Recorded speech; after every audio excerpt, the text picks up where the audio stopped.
Montenegro marks 20 years since renewing its independence.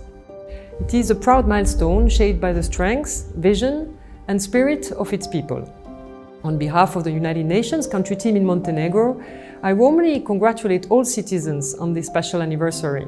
Soon after regaining independence in 2006, Montenegro became an active member of the United Nations, contributing to global efforts on climate action, to peace and security, to human rights, and to stronger international cooperation.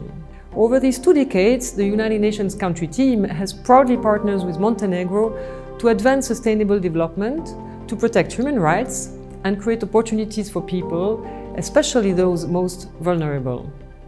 Together, we have worked to strengthen institutions and communities across the country. And during this time, Montenegro has made important progress, investing in human capital, building a greener future, protecting its heritage, and moving steadily toward the European Union. Today, as Montenegro continues progressing towards the Sustainable Development Goals, the United Nations remains a committed partner to the people of Montenegro in building a better future together. And together, we continue building a greener and more inclusive Montenegro, a country where young people and the future generations feel empowered and inspired to shape the future ahead. Srećan dan nezavisnosti, Crna Goro!